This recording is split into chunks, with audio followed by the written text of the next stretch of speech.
the entertainment highlight of the week. Red Ray Gun Limited presents The Benji and Nick Show. Hello. Hello. Hello. Good morning. Good day. Good afternoon.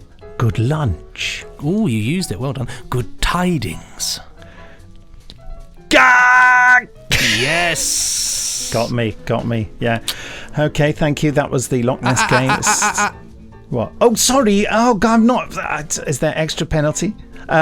Goodness. Loch Ness. Oh! You can't deprive me of victory. No, your Nick. victory It doesn't work roll. that way. Sorry, that was the Loch Ness game. It's not a game. It's not about Loch Ness. But this is the Benji and Nick Show, the podcast for cult television. TV from the past, TV you might remember, TV you might want to forget, just saying. You never know. And talking of forgettable things, today we're talking about Eldorado. Yes. The BBC soap opera experiment from the early 90s. I'm not Nick. And I'm not Benji. Yeah, for some stupid reason, we did agree to watch that. It's the early 90s, isn't it? That was Jamie Anderson's fault, not the early 90s, just suggesting Eldorado. Banish him to stay at the remaining set of Eldorado. Do they use it for films or something? It was used for films, and now it was a hotel for a while, and now, while some of it is used for films, a lot of it is used for paintball. But it's still there. It's still there. It's like a full-on building. Like those well-built villas as well. The BBC built it, did they? Apparently so. Yeah. We pay for that. Yes. Anyway, Jamie will be turning up later. In a moment, your emails sent to podcast@nicholasbriggs.com, and we'll be looking into the answers you gave us to our very serious podcast questions. But first, shall I read it this week, or do you want to read it? It's up to you. I can't remember whose go it is. Go on, you go then. Why not? I'm keen. The Benji and Nick Show is proud to be sponsored by The Village Shop, the online e-store run by the Unmutual website and Coit Media Limited. Your one-stop shop for all things Prisoner, Danger Man, and Patrick McGowan, including DVDs, Blu-rays, books, CDs, audio dramas, clothing, photos, homeware, and gifts. New items are added weekly. Benji and Nick Show listeners can enjoy a 10% discount on all purchases by using the code LOCHNESS10 at checkout. A further donation will also be made to Hope House Children's Hospice at no extra cost to you. The address is www.theprisonershop.co.uk. Nice. I found, have we had the leather-bound penny farthing journal notebook? No, that sounds good. Yeah, you see. How about that? Leather-bound. Anything leather-bound nice. is just, is pure quality. When I read that out, I read out all the words in the wrong order. It's penny farthing leather journal notebook. That's what it is. I'm reading backwards, don't you know? And also the Unmutual laptop sleeve. Well, that must be new, surely. Is it? I don't know. I don't think I've seen it before. There we go. See, there's lots of new stuff added weekly, as they say. Yeah. The Prisoner in Production set of 6 placemats. Yeah. Oh, they're rather spiffing, aren't they? Coasters as well. You can get some Prisoner in Production coasters as well. The iconic shot of Patrick McGowan on the railing, the balcony there. Oh, yeah.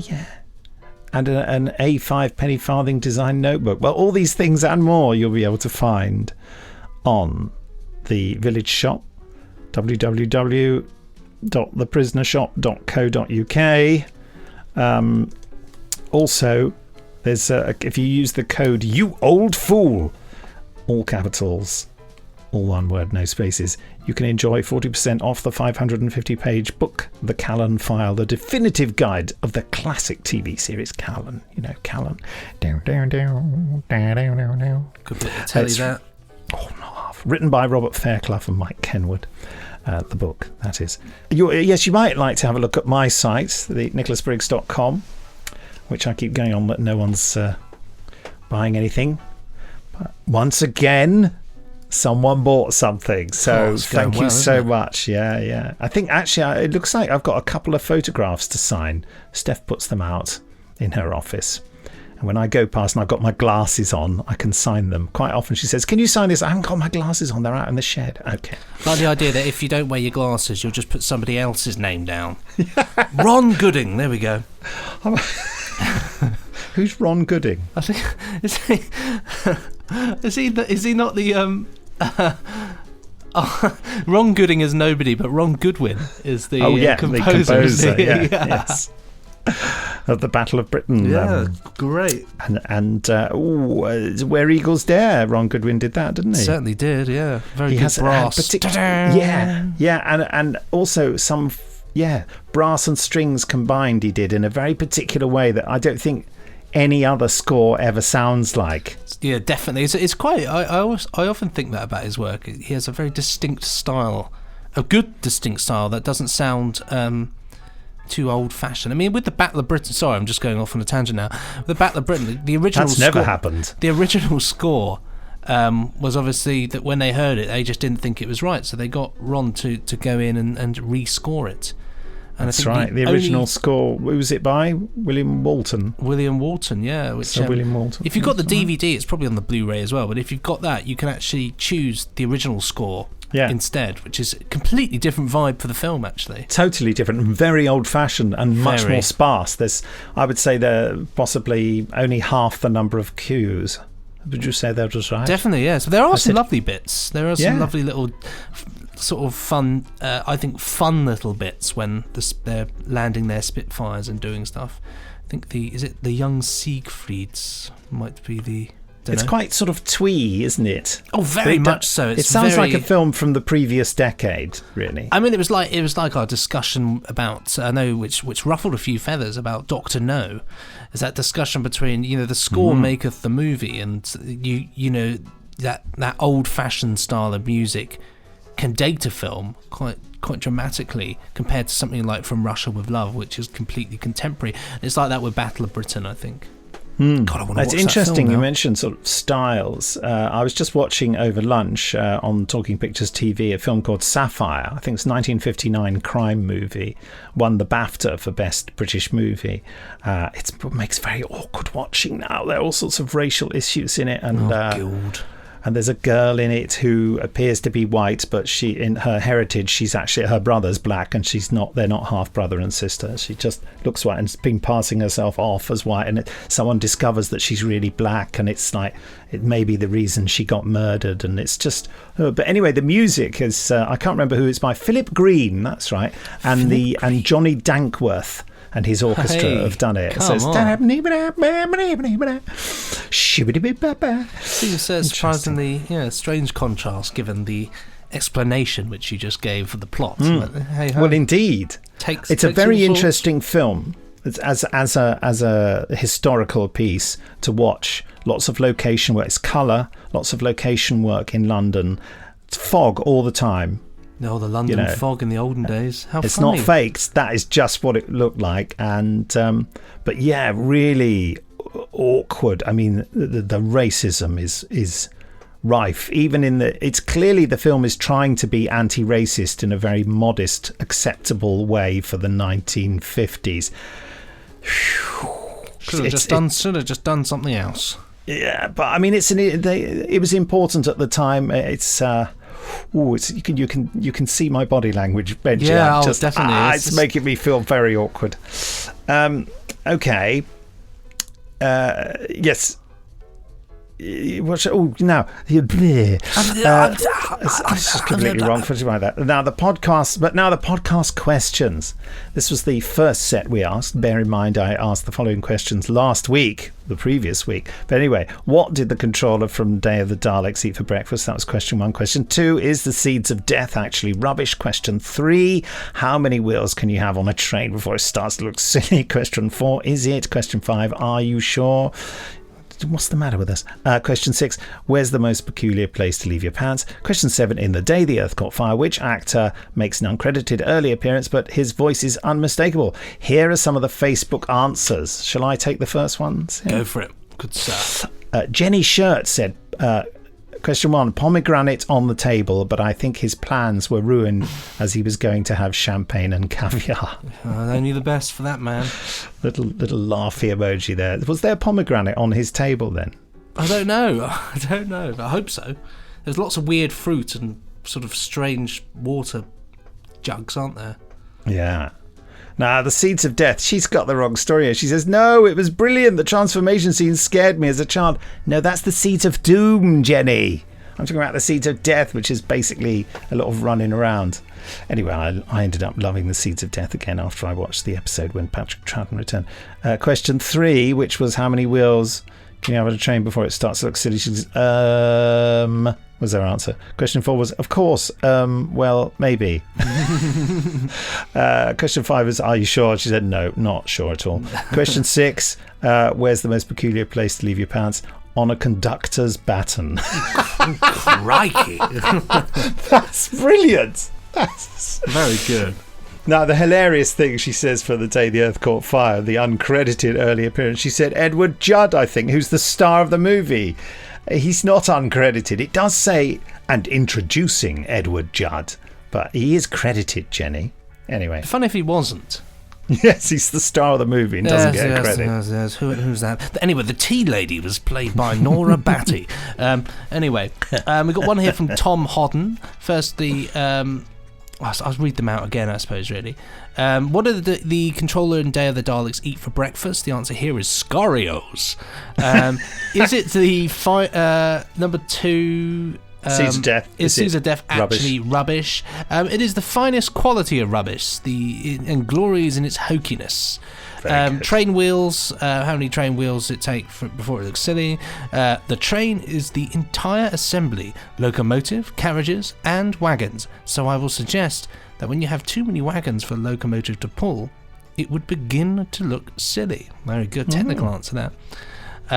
Then we go on to... Are you sure? Technically no, but yes in the generally accepted simplification. Is it? No. Commander Shaw is the chap in the tinfoil uniform driving a bumper car around Marineville. Where'd you leave your pants? Leaving your pants anywhere would be peculiar, but if you really want an answer, on display on the table when signing autographs at a convention. Can you imagine? That would be a weird thing, wouldn't it? Oh, don't mind those. No, don't mind those. Don't move them. Don't move them. Don't touch them. They're not clean. Would you like a photo with them? Oh, go on. Come round here. Put them on your head. Put them on your head. There we go. Nice hat. And then, of course, the last one, uncredited voice, uncredited appearance. I'm just saying words now. That is, of course, Mr. N. Briggs, who plays Cockney conductor on the lower deck of the bus in the sudden fog scene, who declares, "God blimey, Gov, I can't see nothing through this old muggy palaver." No. Your finest moment, that was. It's Michael Caine. Now, okay. Jamie Ward-Brown gives a great answer to that question. But anyway, the one about the controller's breakfast. 1 shredded wheat. No one can eat more than 2. 2, not if planted deep enough and regularly watered, as the Seeds of Death. Is it rubbish?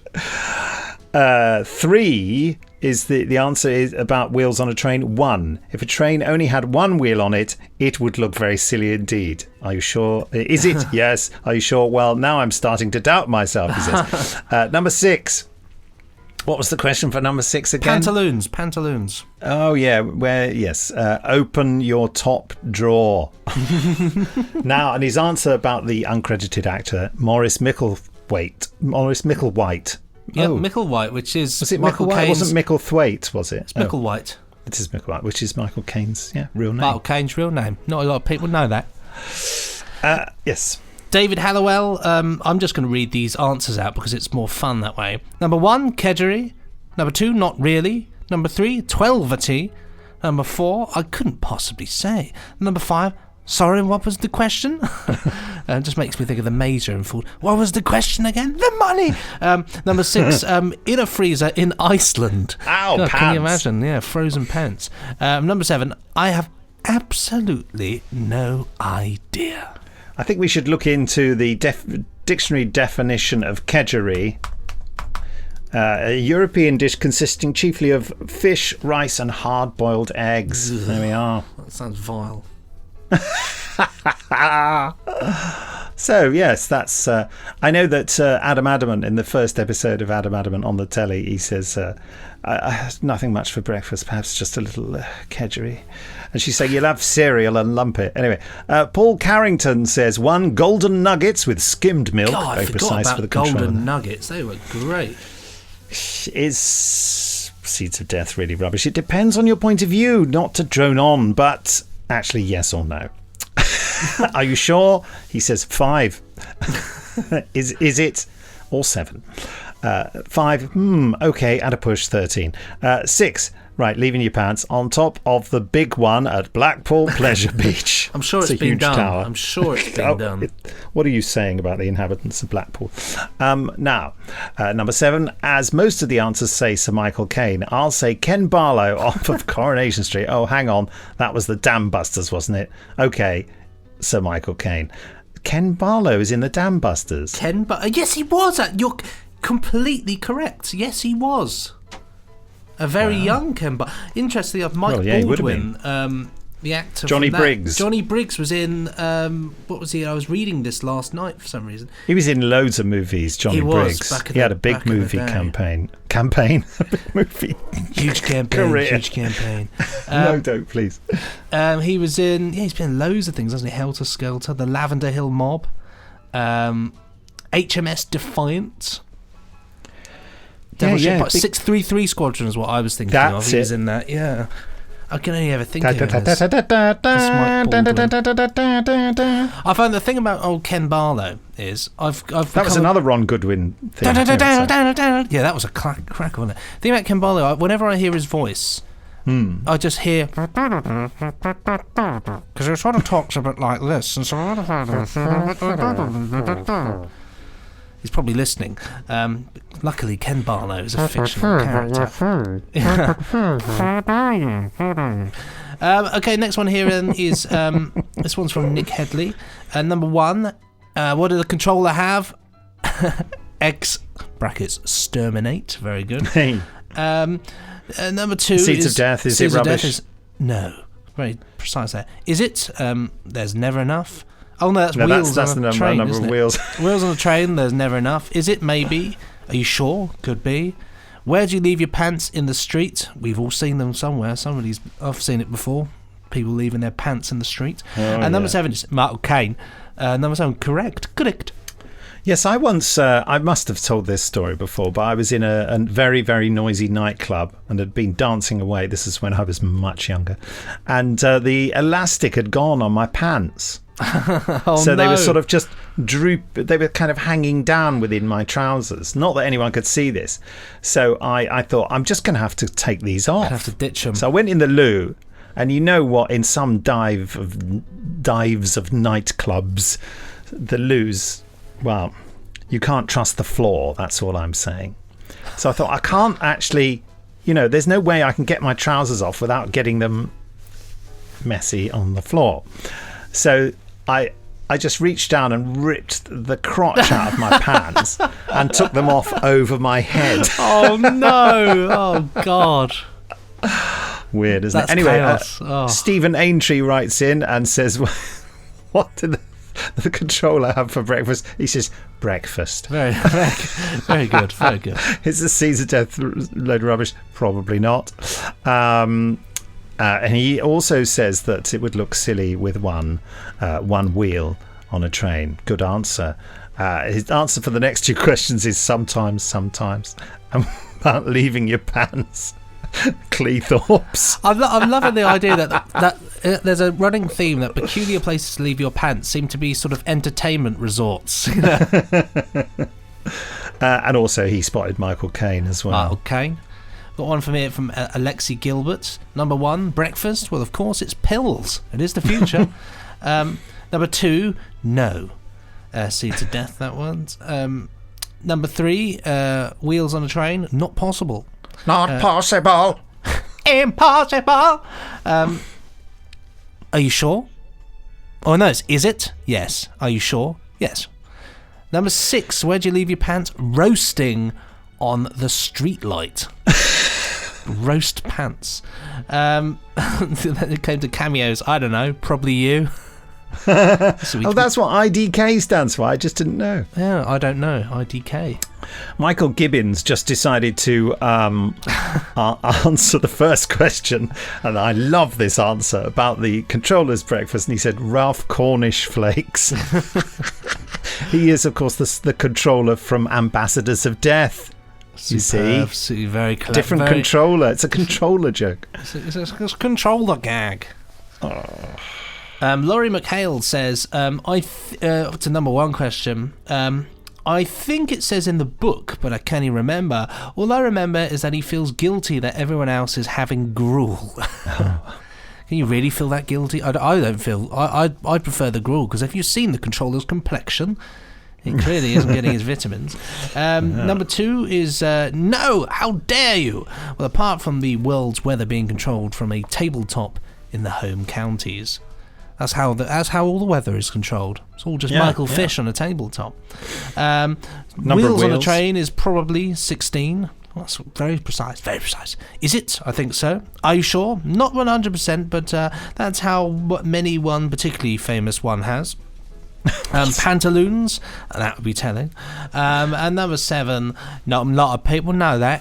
A bit Michael Caine there. Yeah, very good, very good. Martin H. Delaney says, Wibble. With a picture of Rowan Atkinson with pencils up his nose, singing Blackadder goes forth. Thank you all. We asked some questions for this week's podcast, of course. They were, who do you prefer? Number 1, who do you prefer, the Gatherer or the Collector from the Sunmakers?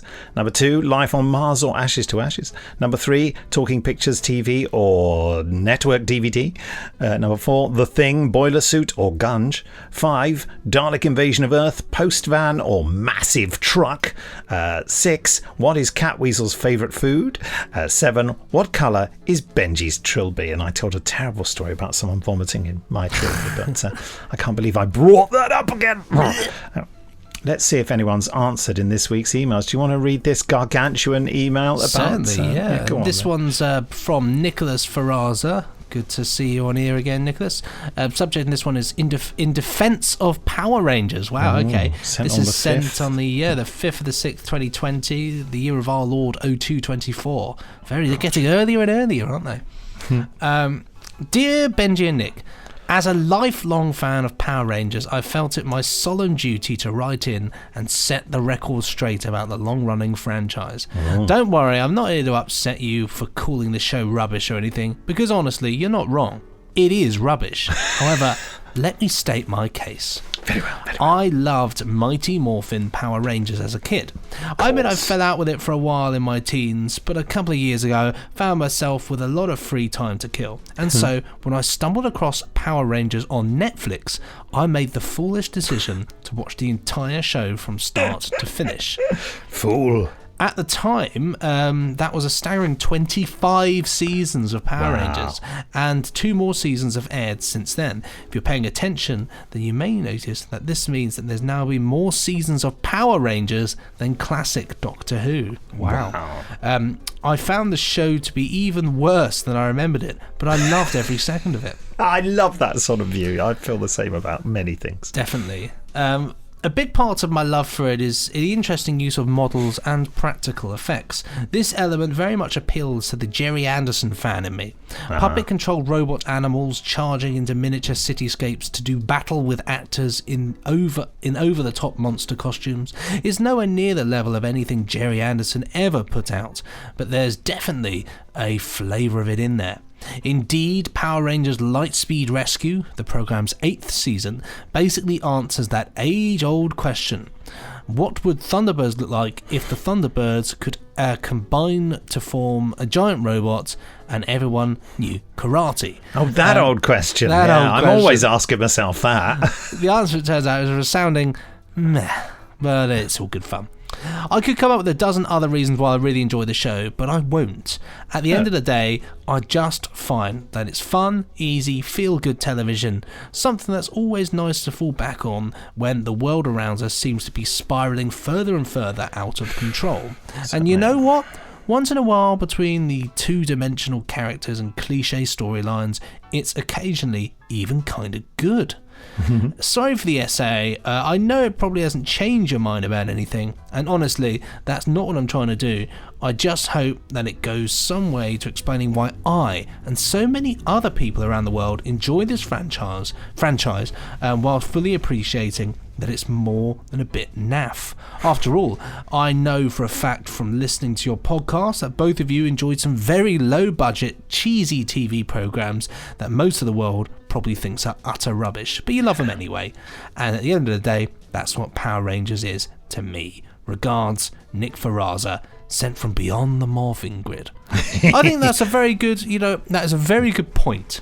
A very good point indeed. Agreed. When it comes to telly, we've all got our guilty telly pleasures. And I have to admit, the Mighty Morphin Power Rangers, at the time, I thought it was brilliant. When I was growing up, thought it was amazing. In fact, I saw on Twitter this week, interestingly enough, somebody posted some question that said, what was your first childhood crush?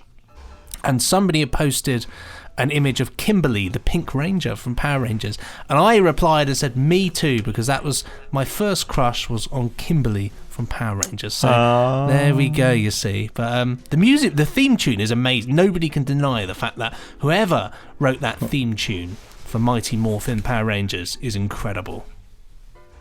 Nick's looking around like he's seen a ghost. Sorry, someone in the garden next to me is making a really weird noise, sort of like a mechanoid robot farting. Anyway, it's the Power Rangers. It's not going. No, but it's totally with it. Go Power Rangers. It had that the adrenaline rush of that amazing guitar shredding. Yeah, I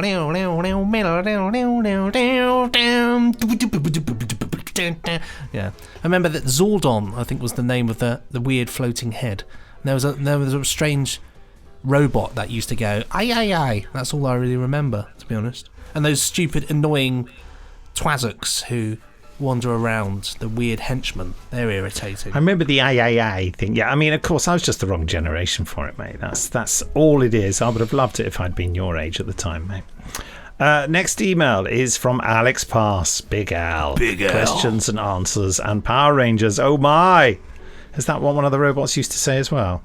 I have no idea. I can't remember. Is he riffing on the Wizard of Oz? Questions and answers and Power Rangers. Oh my! Maybe. Anyway, the 4th of June in the year 1033. Oh, now that is a year, isn't it? I apologise for the weird noise. I can't hear a thing, so you're fine. It's really weird. Hello there. I hope all is well with you fabulous podcasting peoples.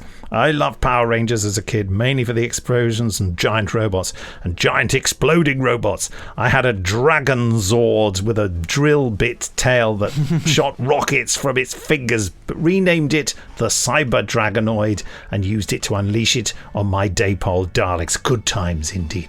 Questions and answers. So, 1. Gatherer or the Collector? The Gatherer, not just because of the hat. I'm waiting for the Big Finish spin-off chronicling his rise to power in the company. Praise the company. 2. Life on Mars or Ashes to Ashes? Life on Mars TV show, but Ashes to Ashes song. Good answer. Good answer. It's a great song, isn't it? David Bowie. Sorry. 3. You say? I said Bowie. Sorry. Bowie. It's Bowie. Sorry. 3. Talking Pictures or Network DVD? Network DVD content on the Talking Pictures TV channel. See what I did there? Valid point. 4. The Thing, Boiler Suit or Gunge, or more specifically Spiderhead. You gotta be effing kidding. 5. Daleks Invasion Post Van or Dalek Invasion Big Truck? Dalek Invasion Post Van, most exciting. Yes, I know that quote's from the other film, but hey. 6. What is Catweasel's favourite food? Catweasel food, obviously. No, not cat food. That would be just silly. What colour is Benji's trilby? Can't tell, as it's only ever shown in glorious retro black and white. All the best from Big Al. We got another one here. from Alexander Jones. I wonder if it's Alex Jones that I went to school with, who was in my year. Definitely. Who knows? Definitely. Go Power Rangers, the subject. I've got a lot of Power Rangers love here. The Defendants of Power Rangers. Sent on the 2nd of the 6th, 2020, in the year of our Lord, 1256. I see. Really going for the sort of Middle Ages around this time, Definitely, aren't we? definitely. Yeah. Hi Nick and Benji, just wanted to drop you a quick email to let Nick know that he was indeed correct that Power Rangers is an adaptation of the Japanese franchise Super Sentai, where the majority of the costumed and robot footage was taken from the Japanese production. In the original's case, Zoo Ranger, is that, yeah, I'm going to say it's Zoo Ranger. Zyranger. And spliced in with new American-made footage. In fact, the original Mighty Morphin Power Rangers was so popular that its creators even asked the Japanese makers to film new footage for additional episodes, a long time after the Zoo Ranger had finished airing. Wow, that's amazing, isn't it? However, I also need to correct you that Power Rangers was not shown on TV AM, but in fact its successor, GMTV. There we go. Rubbish TV. I do remember it was on GMTV, actually. Though it did give the platform... You didn't say that last time, though, did you? Didn't I? No. No, I don't change your mind now and pretend you knew all along. No, I didn't know it all along. It was Roland Rat that was TV AM, wasn't it? I don't know. TV AM wasn't my era. No, it wouldn't. You would have been... I remember the GMTV logo, which is yellow with the sun or something, and Eamon Holmes with lots of dark hair sitting on a sofa. All over his shoulders. All over his shoulders, yeah. It did give the platform a ratings boost. I know this as I have fond memories of watching 5 to 10 minute segments of the show broken up by studio time with the legendary Mr. Motivator. Yes! I was talking to my sister about Mr. Motivator the other day, and we found out he's even done a lockdown workout that you can do. He's still going. Whatever. I've seen Mr. Motivator live, actually. I saw him at a festival doing a workout on stage for some reason. Brilliant. In spandex. Of course. This might not be all that interesting to you, but as a huge fan of Japanese live action superhero shows, I was pleased to hear Power Rangers get a name drop, even if it was only for you to say how rubbish you think it is. I'm pleased to tell you that at least one Power Rangers fan is in this constituency. Love the podcast and agree that you should definitely do an episode on Flash Gordon in the near future. All the best, Alex. Oh, thank you, Alex. Yeah, I mean, it's not my cup of tea, but yeah, it's great to hear the love for it. I love the enthusiasm.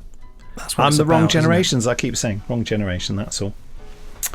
Now, the wooden tops, no. So now we come to talking about Eldorado, the soap made by the BBC in the 90s. I think, I think they made it because everyone said, EastEnders, it's all really glum. I mean, it was after EastEnders, wasn't it? Yeah, of course it was. Yeah, it was definitely after EastEnders. I think they thought it was all dark. Was it?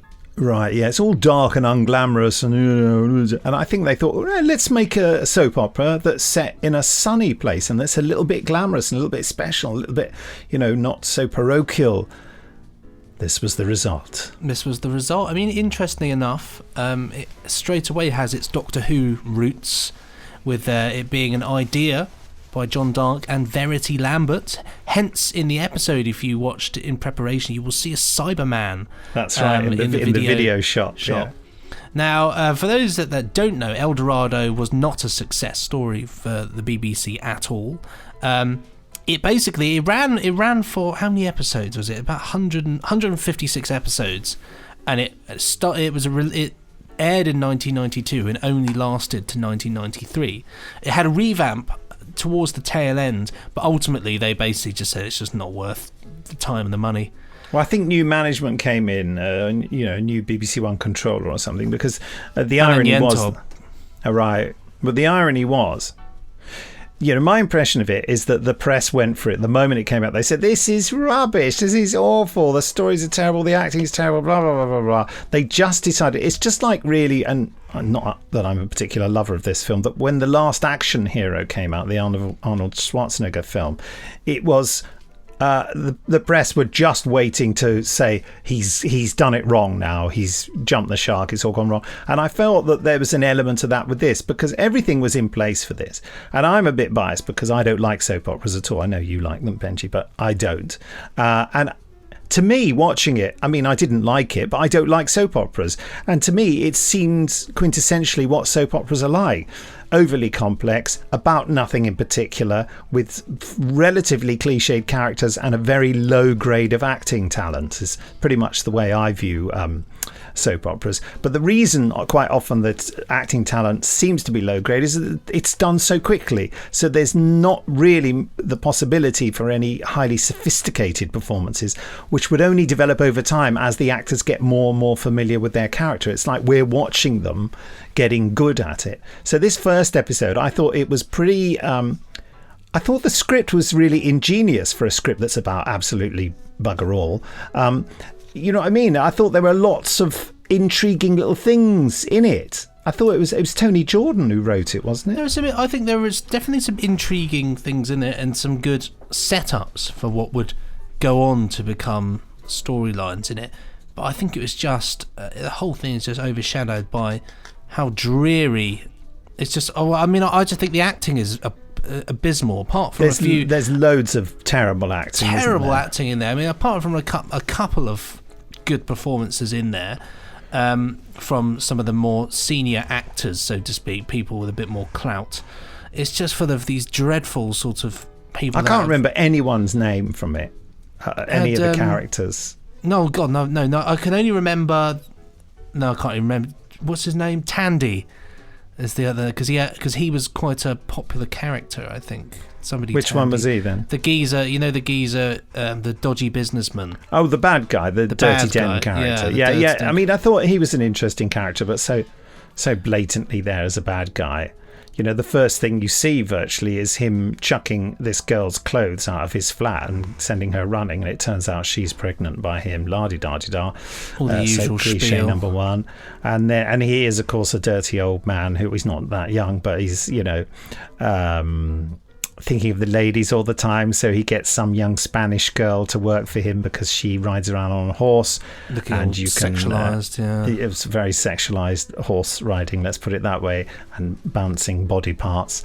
I'll tell you one thing, actually. Name of the new series I've come up with, Bouncing Body Parts.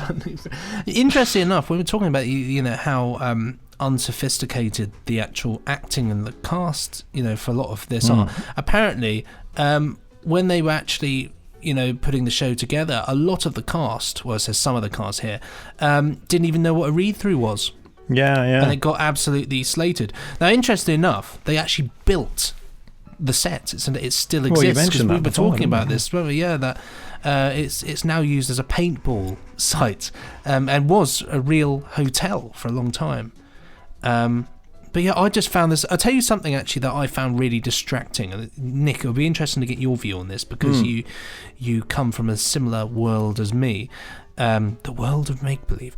I thought the sound of that, it was all shot on location. I thought the sound was dreadful, because of course you've got those big old Spanish sort of buildings, which are traditionally, they're quite echoey. I always think this. They're very, if you ever stay in like apartments in Spain and places like that, I often think they're quite sort of they're very echoey. Well, spaces. It was location sound, wasn't it? It's interesting they built this place to film in, but they didn't make any concessions towards it being good for the sound department, which often happens. Yeah, and a lot of people mumbling and kind of like looking down at the table, like like that dreadful actor, the guy, that huge nose. Not that there's anything wrong with having a huge nose, but how dare you? I've got a huge nose. Not like his nose. Yeah. But the guy with the son who had the long hair, so just talks like this all the time. Yeah. Yeah, I can see why it didn't take off. great idea. I think it's essentially... But it did gain momentum, and by the time they cancelled it, the irony was it was really climbing in the ratings. And Coronation Street was a dreadful failure when it first came on, wasn't it? It was not liked. Did you know that about Coronation Street? For the first couple of weeks, and then suddenly it completely... I thought it was a whole year that Coronation Street wasn't that popular. No, it was quite... Corrie, it started to gain momentum quite quickly. At the beginning, it was people didn't understand it. Exactly, and I think that happened with this. I mean, I think it's pap and awful, but it did get... I think, I'm glad it was cancelled. I couldn't bear watching it myself, but I've never seen a whole episode. This is the first whole episode of Eldorado I've seen. I think I watched about 2-3 minutes of it when it first came on just to test it. I thought, yep, rubbish. But, I think... What I'm trying to say is I think the press were unnecessarily harsh to it. I think they had a different agenda. I think they wanted to bash the BBC. There possibly. are far worse programmes than this on television. And to be quite frank, this just felt like EastEnders with the sun to me, And that's basically what I It was the same team, wasn't it, who created it largely as well. Julia Smith was the producer of EastEnders, and she was the producer of this, wasn't she? I think the thing is as well is that the relatability of soaps kind of, I think that soaps seem to triumph on things that people can relate to. You can relate to if you live up north or whatever, you can relate to the kind of working class background of Coronation Street, because for a lot of people when that came on, a lot of the people in those houses, at that particular time in the 60s, suddenly they were like, oh, this is actually like, it was television launching with northern accents in 1960. Yeah. Break the bank. People started thinking this is actually feels realistic. EastEnders, but it's London. People, it's real life. For this bunch of people living up in the sun, meant nothing for me. I think you've put your finger on it, that the other things are relatable, whereas this isn't relatable. I mean, the other things tap into something that large numbers of people will recognise, and this isn't, when they did it anyway. It didn't tap into something that large numbers of viewers would recognise. Plus the fact that it was pretty mediocre. It doesn't matter if EastEnders or Coronation Street is painted with a mediocre brush, because you've already got the relatability that gets people over that barrier. I suppose they were also thinking of Neighbours, which must have been out as well, thinking, people like a bit of sun and like Home and Away, isn't it, as well? Yeah, just Australian soaps. I think they were probably sort of trying to do a bit of that as well. But yeah. But then you watch those, like I used to watch Neighbours back in the 90s and it was on, but that's different.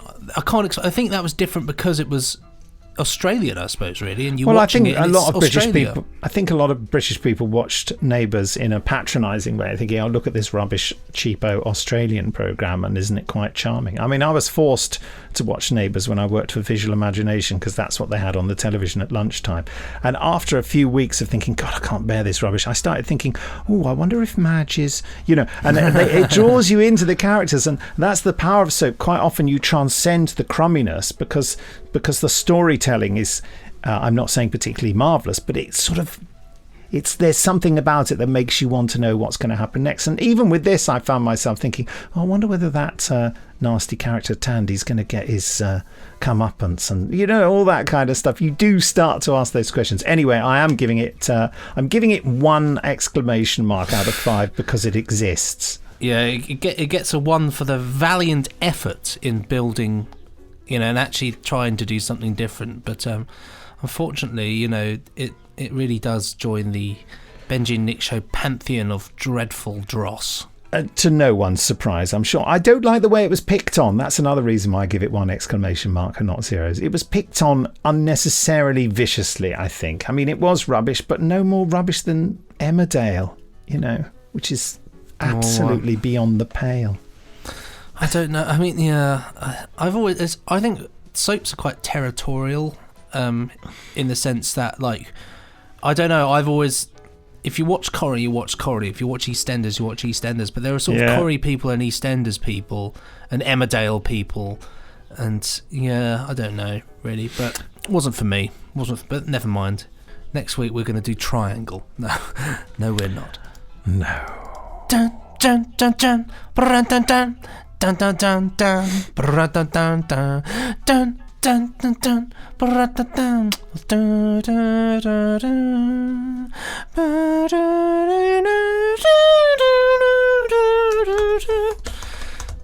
That was all of my ability there. That was the theme of Triangle, wasn't it? I do have to admit though, I do like the bit at the start of Triangle where it goes bam bam bam bam dun dun dun. Well, thank you for admitting that. Although it's not as good as the fictional soap opera me and my friend started called Dover Days, which is much better. The Dover Days. The idea of the Dover to Calais ferry, but it's completely sensationalised and it's like some kind of cruise liner. So you got it's like there's like swimming pools and cabaret, and it was bolstered by the second series Calais Nights, which somehow, even though it was meant to be filmed in Calais, it's treated like some kind of incredible Florida resort. Just dreadful television. But this is all of your own creation, was it? Oh, it was just us. We were having a few drinks, talking about the madness. We were talking about humdrum locations for soap operas, and then we thought, what could be really humdrum?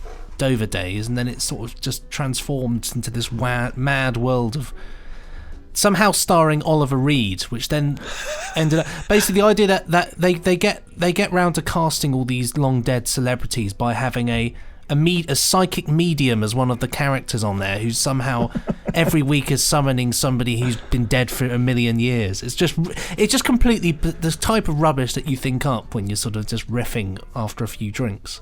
If you've been affected by the issues raised by Benji's imagination, please write into podcast@nicholasbriggs.com. So the other great one we came up with, Private Detective. Do you remember that one? No. Oh, it's a great one. He's a private detective, but he's in the army. And so his name is Private Detective. Sort of dreadful telly, isn't it? Oh, dear. Any sign of Jamie? No. Jamie? No. Oh, no. Oh, Jamie. You've left the socks in the frying pan. Just imagine him doing that now. Hello, Jamie. Hello, Nicholas Briggs and Benjamin Clifford. Don't call him Benjamin. I'm sorry. They can call me Benjamin. You just can't call me Ben. I'm just not a Ben. Ben. You're definitely not a Ben. Benny. I think I grew up. I think I grew up not liking being called Ben because people assumed that I was called Ben, and so I ended up fighting against the fact that I didn't like people assuming my name. Weird, isn't it? Well, my son is we call him Ben, but he's Benedict. But everyone Benedict. at school calls him Benedict because there's a Benjamin there. So they're going, "Oh, hello, Benedict," and we never call him that at home. See, he's done really well because he gets a really cool name to have when like formal things are on stuff. He can say, "Yes, my name is Benedict." Instant cool factor, isn't it? Really, of a cool name. I'd forgotten he was called Benedict until I just said it. I thought he was called Frank. I wonder why he never comes when I call his name. Thought he was called Beneficent. Beneficent. Well, I'm James, on my birth certificate. Are you? Yeah. Do you ever get called James? Do you ever call yourself James? No, I get called James by my bank and by my grandmother if I've been naughty. Naughty. Yeah. It is the long name does get used for naughtiness, doesn't it? James is no longer the James. But why call your child James and then immediately call it Jamie for the rest of its life? Isn't that weird? Its life, yeah. How does it feel about it? I don't know. Well, it's better than because I was going to be if I was going to be a girl, I was going to be called Lucy, and they called the cat Lucy instead. So they could have alternative reality. They could have stuck to their guns and just thought, yeah, it's a bit modern to call him Lucy. Why not? Call him Lucy, yeah. Why not? Then you could have called you could have been Lou. I could have been Lou, or Lucifer. Anyway, this is weird. Sorry, you were in the waiting room of this meeting for so long. I handed over hosting of it to Benji. Well, I thought last night, because I was on a Zoom chat last night, I thought I turned off in the more section, the enable waiting room. I disabled waiting room last night, but clearly it's re-enabled itself. So I do apologise. Gosh. It's fine. I had a nice time to do some vocal warm-ups. Me, nobody else. What's new in your world, Jamie? Wow, I've just sent some script notes off for something. Had a ham and grated cheese sandwich for lunch. Nice. Yeah, I had a curry sandwich from leftover curry from last night. Oh, it was in a sandwich, you dirty Of course it devil. was, yeah. That's amazing. I want curry now. I just fancy. I thought, well, could I try it? Will it work? And it was remarkable. It was a little bit like eating curry inside 2 bits of naan bread. It was really good. I was going to say, that's what you really want is curry in between 2 bits of naan, like a garlic naan maybe. Oh yeah. I might have to go for a curry tonight. Steph won't do it. She's in a good the trouble is, the last time I ordered a curry, they missed a couple of items. I know, but I went back over because, as I bored you all with before, the curry house is right opposite our house. So I just the dream. I tell them that every time, and they never remember. It's like the 10 years I've been here didn't exist. I think you get some freebies, wouldn't you? There's a new one that I've started going to, and I quite like them because whenever I phone them up, they say at the end they say, "Oh, and free onion bhajis." Yeah, absolutely. Get in. Yes, please. My recommendation to all people running a business: remember your customers. Remember who they are, especially in a restaurant.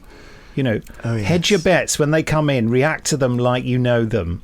And if you don't know them, they'll just go, I mean, I know this is all science fiction because there's no such thing as restaurants at the moment. A restaurant? What is this thing? What is that? What am I? Anyway, the news is, Jamie, we're not going to let you decide what we do next week because we had to watch Eldorado because of you. Is this some sort of punishment? Eldorado of all things. It was diabolical. Did you watch it, Jamie? No. I'm not an idiot. Of course I didn't watch Eldorado. Oh, so you've come on here to tell us we're idiots. Yeah. On behalf of all of your listeners. Well, and further evidence of which is that Benji seems to be drinking that pink water that dentists give you to swill your mouth out. Oh, yes, I am, yes. Lovely. But he's swallowing it. Controversial. Rosewater. No, I've just swallowed a tooth. It's just blackcurrant, I'm afraid. Yeah, all right then. Fine, fair enough. I think the stuff that my dentist gives me is sort of more orangey in colour. That's orange juice. I don't know. What am I talking about? This is the dental podcast, of course.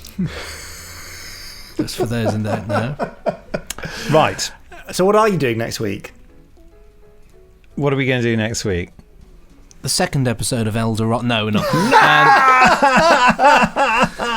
I suppose we should carry on with Planet of the Daleks. Planet of the Daleks. Where were we up to? I think episode 4 now, isn't it? Is it episode 4, Planet of the Daleks? I think so, yeah. Do you want to check? I don't want to have to watch, I don't want to do the same podcast twice. While Benji's checking, can I just please have some recognition for my funny portmanteau there, which you ignored? Your what? My funny portmanteau. I said Eldorado don't. Oh, very good. Thank you. That's what I needed to know. Well, you also introduced me to anecdote as well. Yes, an anecdote. Or the sense of panicdote. Have I told you about that one? No. How does that one? That's when you started telling a story and then you realise it's really rubbish and you're losing the people around you and thinking, God, I wish I'd never started this. And that feeling is panicdote. Oh, gosh. It's a little bit like a friend of mine, and I can't give the details because it's too horrible, but a friend of mine at a dinner party, when jokes were being told, went, no, actually, I know, like that. And they went, no, what is it? No, honestly, it's not right for the company. I went, sorry, it was silly. No, come on, we don't mind, come on. So we find anything funny. So he told this extremely inappropriate joke. Amazing. I'll say no more. And was greeted by utter silence. Oh. It's just terrible. It's terrible. And it, the ending required quite a dramatic bit of acting. And of course, the best way to get away with telling this appalling joke is to tell it in the context of how no one laughed at it, which makes it extra funny.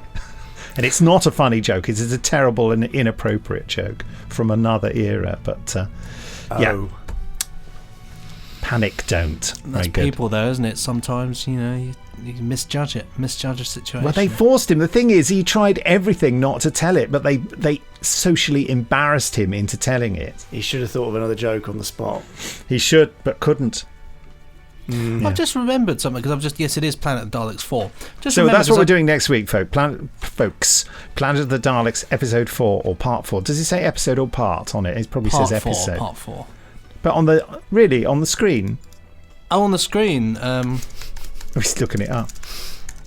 Sorry, I interrupted a glorious thing you were about to say, Benji. Episode, actually, it's episode. Yeah, I thought they said episode in those days. No, I've got open the on the Eldorado Wikipedia page, and interesting enough, it's got this huge list of all these old soaps that didn't make it. Oh yeah. Loads, just to prove they're not the only one. Just to prove they're not the one. Yeah, there's loads of them here. The Apple Yards. There was a London-based soap opera that ran from 1996 to 1999 on ITV called London Bridge. Who knew? I remember that. Yeah, I remember it being on. I didn't watch it, but I remember that there was one that was really good, and it was a great concept. It was called Echo Beach. Do you remember that? Oh, that rings a bell. Yes, I do. It was half Australian and half English, wasn't it? Yeah, it was this really weird thing, but it was clever because they had. It was about making a soap called Echo Beach. That's what it was about, wasn't it? Yeah, it was. What was it? I think there was one called Moving Wallpaper, which was about making the making Echo Beach. And then Echo Beach they also broadcast, which was the soap that they were making. What a clever idea! It was, and it wasn't bad either. I saw some episodes of that. I remember it was really good. I can't remember. But you couldn't sustain that, could you? Really? No, you couldn't. But I mean, it ran for two. I know that Moving Wallpaper ran for 2 series. I think Echo Beach ran for 1. Yeah, very clever. Yeah. The making of thing was far more interesting than the actual program. But yeah, have you seen the pilot for Heil Honey, I'm Home? What? Heil Honey, I'm Home. It's a bit like Springtime for Hitler. This is it. Yeah, it's a British sitcom. One episode. Adolf and Eva live next door to a Jewish couple. Oh my God! Yeah, I mean it's when that does ring a bell. Other era misjudged stuff. I mean that is on YouTube if any of your listeners want to see it. About who's in it?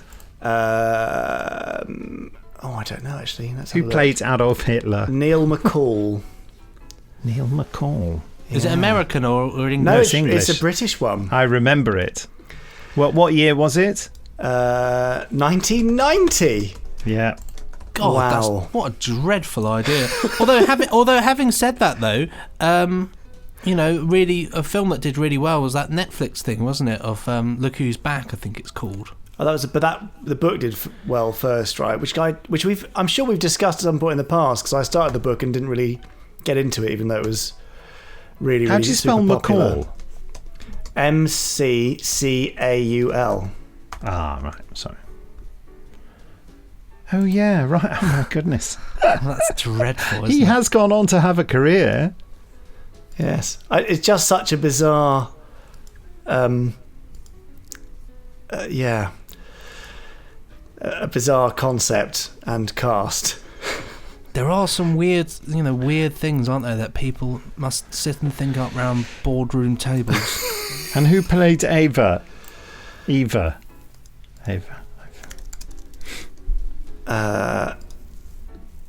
don't know. Maria Friedman in unaired episodes. And is it Danica Fairman? Oh, that's my next call coming through. Well, see you later then. I'm going to have to go. I'm so sorry. Thank you for having me. Cheers. Don't forget to send me the file. Bye. Will do. Bye.